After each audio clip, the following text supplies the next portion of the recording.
आज हम sickle cell disease पर डिस्कशन करेंगे। पिछले कुछ समय से ये न्यूज में है, हो सकता है यूपीएससी प्रीलिम्स में यहीं से क्वेश्चन आ जाए। तो देखेंगे कि सिक्ल सेल डिजीज है क्या, इसका कारण क्या है, इसके लक्षण क्या हैं और कैसे ये एक पीढ़ी से दूसरी पीढ़ी में स्थानांतरित होता है। और साथ में ये भी देखेंगे कि इसके संबंध में एक नई जीन थेरेपी आई है, वो कैसे काम करती है। तो अगर मैं बात करूं सिक्ल सेल डिजीज की, तो ये एक तरह का आनुवंशिक रोग है जो हमारी रेड ब्लड सेल्स को प्रभावित करता है। आनुवंशिक रोग का अर्थ हुआ कि ये एक पीढ़ी से दूसरी पीढ़ी में स्थानांतरित होता है, अर्थात माता पिता से ये बच्चों में स्थानांतरित होता है।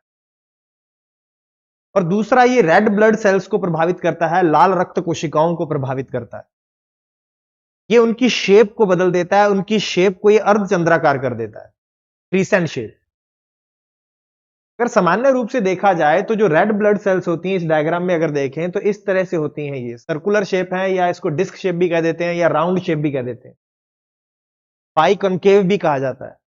तो ये वो गोलाकार एक तरह की शेप होती है इनकी, और ये फ्लेक्सिबल होती हैं, लचीली होती हैं और आपस में चिपकती नहीं है।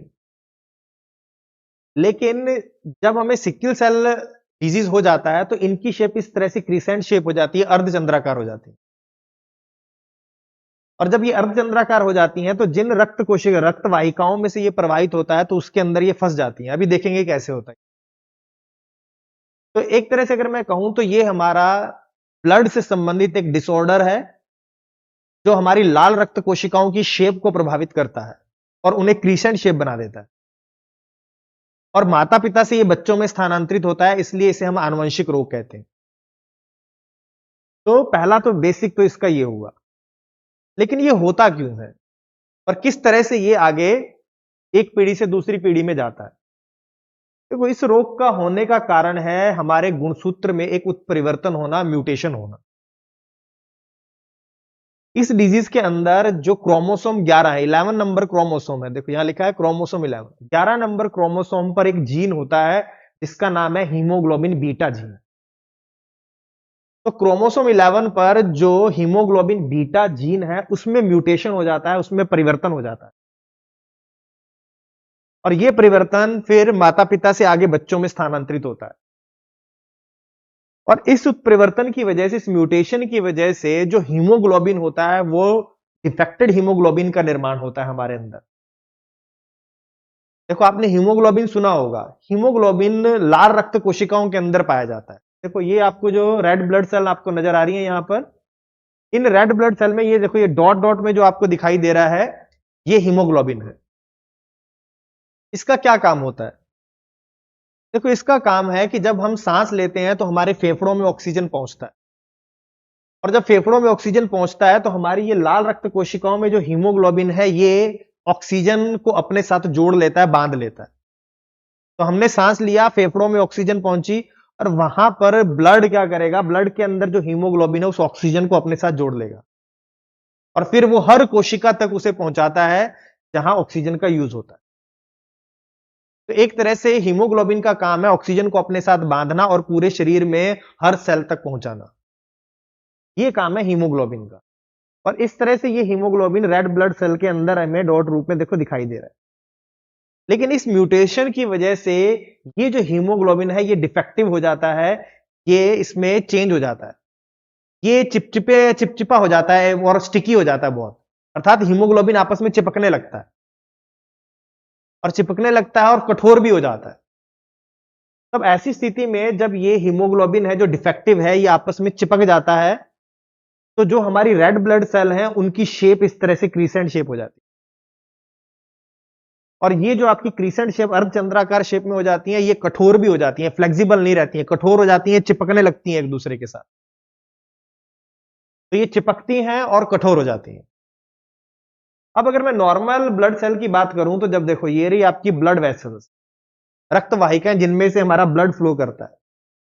तो अगर मैं बात करूं ये नॉर्मल रेड ब्लड सेल की, जब ये यहां से प्रवाहित होती हैं तो अगर मान लो आगे ये ब्लड वेसल संकरी हो गई है तो ये फ्लेक्सिबल होने की वजह से ऐसे पिचक जाती हैं और उसमें से निकल जाती हैं red blood cell normal condition में।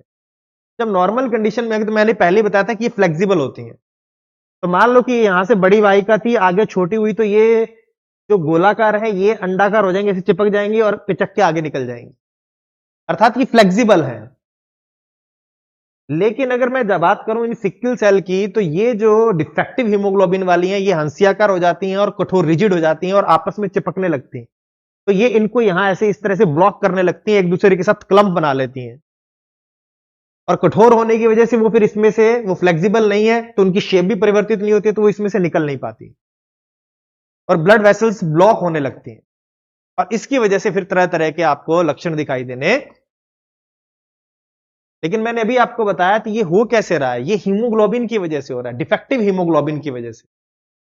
रेड ब्लड सेल की जो शेप में चेंज हो रहा है, उस शेप में चेंज होने का कारण ये डिफेक्टिव हीमोग्लोबिन है, और इस डिफेक्टिव हीमोग्लोबिन का कारण ये क्रोमोसोम 11 पर पाया जाने वाला बीटा जीन है, हीमोग्लोबिन बीटा जीन है, उसमें उत्परिवर्तन हो गया। तो ये तो आपको इसमें ध्यान रखना है कि ये किस तरह से होता है और इसका कारण क्या है। अब अगर मैं इसके लक्षण की बात करूं, इसकी हेरिडिटी को बाद में देखेंगे, किस तरह से एक पीढ़ी से दूसरी पीढ़ी में जाता है, उसका हम डायग्राम बना के देखेंगे। लेकिन पहले हम इसकी नॉर्मल बातें करें। अब देखो इसमें ये सब होने से होता क्या है, अब इसी डायग्राम से सब समझेंगे। देखो तो मैंने आपको बताया कि नॉर्मल रूप से जब आपके ये ब्लड सेल इस तरह से होती हैं, जो राउंड शेप होती हैं, फ्लेक्सिबल होती हैं, आपस में चिपकती नहीं है, तो आसानी से ब्लड वेसल्स में से निकल जाती हैं। लेकिन ये जो सिक्किल सेल हैं, ये जब आपस में चिपक जाती हैं तो ये ब्लॉक करने लगती हैं इस तरह से। तो जब ये इस तरह से ब्लॉक कर लेंगी, तो मैंने अभी आपको समझाया था कि जो हीमोग्लोबिन है उसका मेन काम है शरीर की कोशिकाओं तक ऑक्सीजन को पहुंचाना, और जब ये इस तरह से यही सब इकट्ठे हो जाएंगी, आगे जब जाएंगी नहीं तो अपने साथ ऑक्सीजन लेके नहीं जाएंगी, ऑक्सीजन का जो मात्रा है हमारी कोशिकाओं में कम होने लगेगी, और इसकी वजह से हमारे जहां अलग अलग अंगों में पेन होने लगता है, जॉइंट्स में पेन होने लगता है, चेस्ट में पेन होने लगता है, पेट में दर्द होने लगता है, जहां पर भी ऑक्सीजन की कमी होगी वहां पर पेन होने लगेगा। दूसरा, जब इस तरह से जब ब्लॉकेज हो जाएगा तो जब प्रेशर पड़ेगा तो इन वेसल्स में भी पेन होगा, ये फैलेंगे ऐसे, क्योंकि इन पर यहां पर जब ये इकट्ठा होगा ब्लड, तो ऐसे धक्का लगाएगा तो पेन होना शुरू हो जाता है। तो इसमें बहुत ही ज्यादा भयंकर दर्द होता है व्यक्ति को। तो उसका कारण दो है, एक तो हमारे जो टिश्यूज हैं या हमारे जो ऑर्गन है वहां तक ऑक्सीजन नहीं पहुंच पाता है। दूसरा, ये ब्लड वेसल्स में से जब ये प्रवाहित होता है, ब्लॉकेज होता है, तो वो जब पुश लगता है तो ब्लड वेसल्स ऐसे फैलती हैं, उनकी वजह से भी पेन होने लगता है। अब एक चीज और इसकी ध्यान रखने वाली बात है, वो ये कि जो हमारी नॉर्मल आरबीसी होती हैं, जो सामान्य रूप से हमारी लाल रक्त कोशिकाएं हैं, उनका जीवन काल 120 दिन होता है लगभग, मतलब वो 120 दिन जिंदा रहती हैं, और तब तक वो ऑक्सीजन की सप्लाई करती रहती हैं, उसका ट्रांसपोर्ट करती रहती हैं, और अंत में इनकी जो मृत्यु होती है तो इनको हटाने का काम आपका स्प्लीन करता है, प्लीहा जिसको आप हिंदी में बोलते हैं। तो वहां पर इनकी डेथ होती है, वो इनको साफ करने का काम कर देता है। अब होता क्या है कि जब सिक्किल सेल होती हैं तो इनकी जो जीवन काल है वो कम हो जाता है, वो 10 से 20 दिन का रह जाता है, अर्थात ये 10 से 20 दिन ही जिंदा रहेंगी, और ये जो थी वो 120 दिन जिंदा रहती थी। तो आपका स्प्लीन है उसको ज्यादा काम करना पड़ता है, और जब ये 10 से 20 दिन में ही खत्म हो जाएंगी, ये 120 दिन रहती थी, तो ये 10 से 20 दिन में ही अगर खत्म हो जाएंगी तो हमारे अंदर ब्लड की कमी होने लगेगी, हमें अनीमिया हो जाएगा।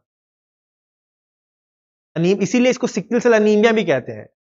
उसका रीजन क्या है कि देखो, जो नॉर्मल ब्लड सेल थी वो 120 दिन जिंदा रहेंगी, और ये 10 से 20 दिन में ही खत्म हो जाएंगी। जब 10 से 20 दिन में ही खत्म हो जाएंगी तो उससे क्या होगा, हमारे शरीर में ब्लड की कमी हो जाएगी, अनीमिया हो जाएगा, और इसकी वजह से जब स्प्लीन में जब जाता है तो स्प्लीन को ज्यादा काम करने लगता है, तो वो भी डैमेज हो जाता है, हमें तरह तरह के इन्फेक्शन होने लगते हैं, हमें बीमारियों के सामना करने की क्षमता कम हो जाती है, क्योंकि स्प्लीन से ही हमारी WBC बनती है, श्वेत रक्त कणिकाओं का भी निर्माण होता है। तो इस तरह से हमें कई तरह के जो होते हैं वो इन्फेक्शन भी होने लगते हैं। तो इन्फेक्शन इससे होने लगता है, अनीमिया इससे होने लगता है, पेन हमें होने लगता है। इसके साथ साथ ये ब्लॉकेज की वजह से कई बार स्ट्रोक की कंडीशन भी हो जाती है, अटैक आ जाता है, तो ये भी हो जाता है। इसके अलावा हाथ पांव फूलने लगते हैं, उसका रीजन, जब हमारे अंगों तक ब्लड की सप्लाई नहीं हो पाती है तो वो फूलने लगते हैं, तो ये भी इसका एक लक्षण है। तो ये इस तरह से इसके बहुत सारे लक्षण हैं जो आपको ध्यान में रखने हैं। इसको इस पीपीटी में आपको दिया है, यहां ये आपको मिल जाएगी, आप वहां से इसको डाउनलोड करके पढ़ लेना। देखो ये लिखा है एनीमिया, फिर episodes of pain, swelling of hand and feet, frequent infection, मैंने वही बताया, स्लीन जब आपका काम नहीं करेगा तो आपको इन्फेक्शन क्या होने लगेंगे, तेजी से होने लगेंगे। अच्छा, डिलेड ग्रोथ हो जाएगी। अब ग्रोथ क्यों डिले हो जाती है? उसका रीजन है कि देखो ब्लड के थ्रू ही बहुत सारे न्यूट्रिएंट्स की सप्लाई होती है हमें, तो हमें हमारे ऑर्गन्स को जो पर्याप्त मात्रा में न्यूट्रिएंट्स नहीं मिलेंगे, पोषक तत्व नहीं मिलेंगे, तो उनकी ग्रोथ नहीं हो पाएगी। तो इससे क्या हो जाता है, ग्रोथ कम रह जाती है बच्चों की। और इसके बाद जो आता है विजन प्रॉब्लम, हमें आंखों के भी कई सारे रोग हो जाते हैं। क्यों? क्योंकि आंखों तक ब्लड की सप्लाई कम हो जाती है, रेटिना से संबंधित प्रॉब्लम होने लगती है। तो इस तरह से ये सारे के सारे इसके सिम्टम्स हैं जो दिखाई देने लगते। तो नॉर्मल बात तो यही हुई। देखो इसके बाद एक चीज और ध्यान में रखनी है कि जब बच्चा जन्म लेता है उस टाइम पर ये रोग के लक्षण प्रकट नहीं होते हैं। जैसे जैसे उसके 5-6 महीने होते हैं, जैसे जैसे वो बड़ा होता है, 5-6 महीने बाद वो लक्षण प्रकट होने लगते हैं। इसका रीजन देखो बहुत जरूरी है समझना। उसका कारण क्योंकि यही काम आएगा आगे जीन थेरेपी में। जीन थेरेपी में इसी जो मैं आपको बताने जा रहा हूं, इसी का यूज किया गया है। देखो जब बच्चा भ्रूणावस्था में होता है तब उसमें एक विशेष प्रकार का हीमोग्लोबिन पाया जाता है जिसे फीटल हीमोग्लोबिन बोला जाता है। तो दो तरह का हीमोग्लोबिन हमारे अंदर होता है, एक तो होता है आपका फीटल हीमोग्लोबिन और दूसरा होता है अडल्ट हीमोग्लोबिन जो वयस्क अवस्था में होता है। अर्थात जैसे जैसे बच्चा जन्म लेने के बाद बड़ा होता जाएगा तो उसमें अडल्ट हीमोग्लोबिन का निर्माण होने लगे। और इस डिजीज में अडल्ट हीमोग्लोबिन में ही दिक्कत आती है, फीटल हीमोग्लोबिन में कोई दिक्कत नहीं आती। अर्थात जो भ्रूणावस्था में हीमोग्लोबिन है वो बिल्कुल सही रहेगा, उसमें ऐसे इस तरह का कोई भी लक्षण प्रकट नहीं होता है। लेकिन जैसे जैसे वो अडल्ट हीमोग्लोबिन बनेगा तो अडल्ट हीमोग्लोबिन में ये डिफेक्ट आने लगता है और वो डिफेक्टिव हीमोग्लोबिन में बदलता है जिससे red blood cell crescent shape हो जाती है। तो अगर इसमें क्या होता है कि जैसे जैसे आप अडल्ट हीमोग्लोबिन बनेगा, जैसे जैसे बच्चा बड़ा होगा, वैसे वैसे इस रोग के लक्षण प्रकट होने शुरू हो जाते हैं। और इसमें एक महत्वपूर्ण एक जीन है जो रोल प्ले करता है, उसका नाम है BCL11A। ये जीन है BCL11A जो अडल्ट हीमोग्लोबिन की मात्रा को बढ़ाता है और फीटल हीमोग्लोबिन की मात्रा को कम करता जाता है, इस जीन की वजह से। अभी आगे जीन थेरेपी में इसी जीन पर हम काम करेंगे। तो ये जो BCL11A जीन है ये क्या करेगा, फीटल हीमोग्लोबिन को तो कम करेगा और अडल्ट हीमोग्लोबिन को बढ़ाएगा। ये नॉर्मल रूप में होता है, सामान्य रूप से हमारे शरीर में होता है। तब जब नॉर्मल हीमोग्लोबिन जो हमारा यूं के अडल्ट हीमोग्लोबिन है जब वो बढ़ेगा और उसी में डिफेक्ट है तो आपको सिम्टम धीरे धीरे नजर आने शुरू हो जाते हैं। तो अगर मैं कहूं कि भ्रूणावस्था में इसके लक्षण प्रकट होते हैं तो नहीं प्रकट होते हैं, जैसे जैसे बच्चा 4-5-6 महीने का होता है तब इसके लक्षण प्रकट होते हैं। उसका रीजन मैंने आपको बताया, ये आपका ये जो जीन है ये दूसरा जीन है जो काम करता है। अब इसी को टारगेट किया जाएगा जीन थेरेपी के अंदर। तो इतनी बात तो यहां हुई। तो हमने लक्षण देख लिए, इसके कारण देख लिए। अब इसकी आनुवंशिकता के बारे में बात करते हैं कि कैसे ये एक पीढ़ी से दूसरी पीढ़ी में जाता है। तो देखो सबसे पहले मैंने बात की कि ये एक म्यूटेशन है और इसमें म्यूटेशन 11 नंबर क्रोमोसोम पर हीमोग्लोबिन बीटा जीन में होता है। हमने पहले देख लिया था कि हीमोग्लोबिन बीटा जीन में म्यूटेशन से होता है। लेकिन ये डिजीज होती कैसे है? देखो ये ऑटोसोमल रिसेसिव डिजीज है। दो शब्द है यहां पर, देखो एक ऑटोसोमल है और दूसरा रिसेसिव है। ऑटोसोमल का क्या अर्थ है और रिसेसिव का क्या अर्थ है? देखो इसको समझना पड़ेगा कि हमारे शरीर में गुणसूत्र आपने सुना होगा 46 होते हैं, 46, जिसे हम 23 पेयर्स भी कह देते हैं कि इतने पेयर्स हैं। और जब हम इसको लिखते हैं तो इस तरह से लिखते हैं 22XY और यहां पर लिखते हैं 22XX। ये फीमेल है और ये मेल है और इन्हें हम लिंग गुणसूत्र कहते हैं, सेक्स क्रोमोसोम। ये हमारे लिंग का निर्धारण करते हैं कि मेल होगा या फीमेल होगा। तो ये दोनों क्या हो गए, ये लिंग गुणसूत्र हैं। तो यहां पर अगर देखूं 22 दूना 44 और ये +2, ये 44 +2। लेकिन ये जो 22 जोड़े हैं ये देखो यहां पर ये X है और ये Y है, ये अलग अलग हो गए। लेकिन ये जो 22 जोड़े हैं ये सिमिलर होते हैं, इन्हीं को बोला जाता है ऑटोसोमल। अर्थात ये जो डिजीज है वो इन गुणसूत्रों से संबंधित है। यहां पर जो 11 नंबर जो गुणसूत्र है उससे रिलेटेड है, तो ऑटोसोमल है, मतलब इन गुणसूत्रों से संबंधित है, ऑटोसोमल गुणसूत्र से संबंधित है, इन लिंग गुणसूत्रों से संबंधित नहीं है। एक तो ये हुआ। दूसरा कि रिसेसिव डिजीज क्या होती है। अगर मैं रिसेसिव की बात करूं तो रिसेसिव का अर्थ होता है कि अप्रभावी जीन। अर्थात ये जो बीमारी है, ये रोग है, ये तभी हमें दिखाई देगा जब जीन की दोनों कॉपी एक साथ हो, इफेक्टिव जीन हो दोनों के दोनों, तब हमें ये रोग होगा, अदरवाइज ये रोग नहीं होगा। देखो इसको समझने के लिए हमें ये देखना होगा। ये डायग्राम अगर मैं दिखाऊं आपको, यहां पर देखो, इसमें देखो, यहां पर ये मेल है और ये फीमेल है। तो यहां पर देखो एक गुणसूत्र या यूं को ये जीन की दो कॉपी है, ये ए है और ये एस है। और यहां पर भी देखो ये लिखा है ए और एस। यहां पर ए का अर्थ होता है नॉर्मल जीन, हीमोग्लोबिन का नॉर्मल जीन है ए। और एस का मतलब है जो डिफेक्टिव हीमोग्लोबिन का सिक्किल सेल वाला जीन है। एस का मतलब डिफेक्टिव जीन हो गया, ए का मतलब हो गया नॉर्मल हीमोग्लोबिन का जीन। और यहां पर भी देखो ए नॉर्मल है और एस का मतलब हो गया डिफेक्टिव जीन। तो अगर किसी व्यक्ति को रोग होना है, सिक्किल सेल होना है, तो ये दोनों के दोनों जीन डिफेक्टिव होने चाहिए। ये अप्रभावी जीन है, रिसेसिव जीन है, मतलब अगर ये अकेला है तो ये अप्रभावी रहेगा, इसके लक्षण दिखाई नहीं देंगे, क्योंकि इसके साथ एक जो है ये ए वाला ये नॉर्मल जीन है। तो ये अप्रभावी होने की वजह से अपने लक्षण प्रकट नहीं करता। ये तब अपने लक्षण दिखाएगा, तब हमें वो डिजीज होगी जब ये दोनों के दोनों जीन जो हैं दोनों डिफेक्टिव हो, दोनों सिक्किल सेल वाले डिजीज। तो सिक्किल सेल डिजीज वाले जीन होंगे तब ये हमें रोग प्रकट होगा, अन्यथा ये रोग हमें दिखाई नहीं देगा। अब अगर हम यहां पर बात करें, देखो यहां पर ये नीचे तीन चीजें लिखी हुई हैं। यहां पर अगर मैं बात करूं, देखो ये बीच वाले की बात करें तो यहां पर ए और ए लिखा है। और ए अर्थ दोनों, ये दोनों जो जीन की कॉपी हैं वो नॉर्मल जीन है, इनमें कोई भी हीमोग्लोबिन का डिफेक्टिव जीन नहीं है। तो यहां पर म्यूटेशन नहीं हुआ, तो ये यूजुअल है, नो सिक्किल, इस व्यक्ति को ये डिजीज नहीं होगी।